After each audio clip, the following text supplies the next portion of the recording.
वारे बनाओ छो मैं जैसे बनाया वैसे सवाल पूछता है वैसे वैसे अपन चलेंगे। सब लोग फोकस ऑन दी बोर्ड। आपका पूरा ध्यान किधर होना चाहिए? बोर्ड पे। ठीक है, तो ये बोल रहा है कि एक थैले में, क्या बोल रहा? एक थैले में हम थैला बना दिया क्या? हाँ बना दिए।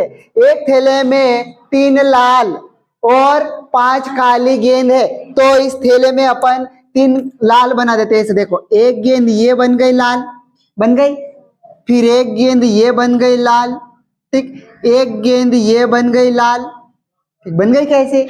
चलो फिर वो आगे बोलता है 5 काली है, चलो 5 काली बना देते। एक ये काली हो गई, फिर एक ये काली गेंद हो गई, फिर एक ये काली गेंद हो गई, एक ये गेंद हो गई काली, और कितनी हो गई? ये 4।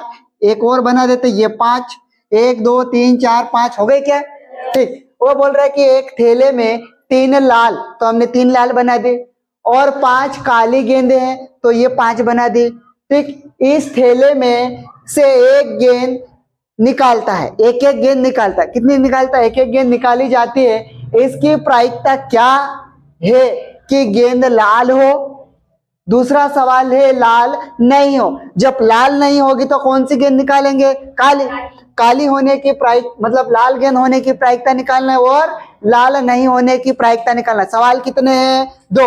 हमारे पास एक थैला है, उस थैले के अंदर कितनी गेंद डाल दिए? गिनो।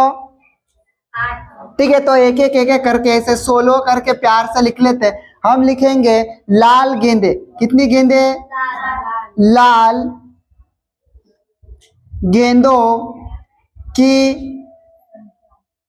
संख्या। लाल गेंदों की संख्या कितनी हुई है?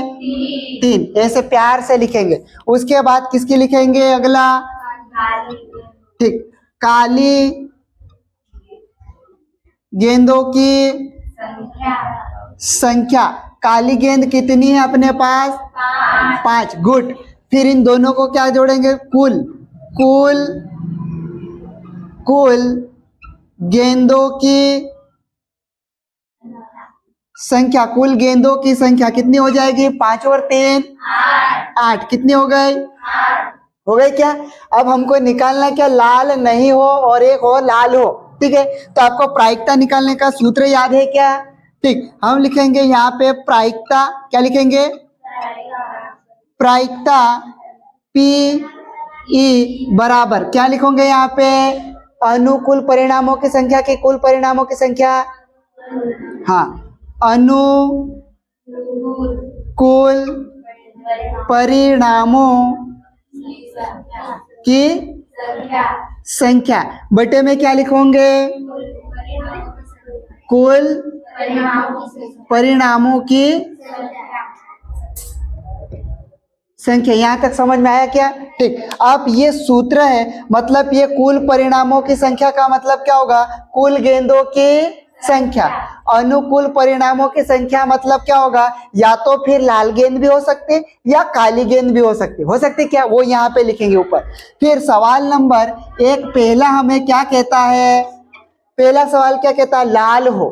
क्या कह रहा है ये? लाल हो मतलब लाल गेंद होने की प्रायिकता अपने को निकालना है। ठीक है, तो लाल गेंद होने की प्रायिकता मतलब लाल हो कह रहा, तो लाल गेंद होने की प्रायिकता, तो अपन यहां निकाल लेंगे प्रायिकता बराबर। अब यहाँ पे अपन कुल परिणामों की संख्या, कुल गेंदे कितने इस थैले के अंदर? 8। तो बट्टे में कितने लिखेंगे बेटो? 8। बार बार सूत्र नहीं लिखेंगे, ठीक है, एक बार लिख दे। उसके बाद ये बोल रहा है कि लाल गेंद हो। लाल गेंद कितनी है? 3। तो यहाँ पे कितना लिख देंगे अपन? 3/8। तो लाल गेंद होने की प्रायिकता कितनी है? 3/8। ठीक, ये बन चुका। अब अगला बोलेगा लाल नहीं हो। क्या बोल रहा है ये? लाल नहीं हो। तो लाल नहीं हो का मतलब क्या होगा? लाल नहीं हो तो कौन सी गेंद होगी? काली होगी। तो अपन निकाल लेंगे लाल नहीं हो तो काली गेंद होने की प्रायिकता निकाल लेंगे। क्या निकाल लेंगे? काली गेंद। जब लाल नहीं होगी तो काली का ही निकलेगा। ठीक है, तो हम लिख लेते हैं यहाँ पे अगला प्रायिकता बराबर टोटल कितनी गेंद है अपने पास 8 कितनी है 8 जब वो बोल रहा लाल नहीं हो तो कौन सी गेंद होना चाहिए काली तो काली कितनी है 5 तो उत्तर कितना होगा 5/8 5 कितना आएगा 8 अगर हम सर ऐसा समझ में नहीं और कल हमने फॉर्मूला पढ़ा था पीई धन पीई नहीं ऐसा बार मतलब क्या होता नहीं बराबर कितना था 1 अब हमारे पास होने की प्रायिकता उधर भेज दे नहीं होने की प्रायिकता अगर यहाँ लिख दे ऐसा तो 1 ऋण पी ई बना सकते क्या ठीक आप यहाँ पे बोला नहीं होने की प्रायिकता मतलब नहीं होने की प्रायिकता क्या होगा लाल गेंद नहीं है तो हम लोग यहाँ लिख सकते हैं 1 ऋण पी होने की प्रायिकता लाल गेंद होने की प्रायिकता कितनी है 3/8 यहाँ लिख सकते 3/8 8 का गुणा इधर तिरछा कर सकते क्या तो ये बन सकता है 8 एकम 8 और फिर ऋण का 3 बटे में कितना लिख सकते हैं 8 में से 3 कम करेंगे कितना आएगा 5 बटे में कितना लिखेंगे 8 तो हम लोग ऐसा ना करते हुए ऐसा कर ले तो ज्यादा अच्छा है ठीक समझ में आएगा थोड़ा बहुत ठीक तो इसको आप क्या करेंगे अपन उतार लेते टिप लेते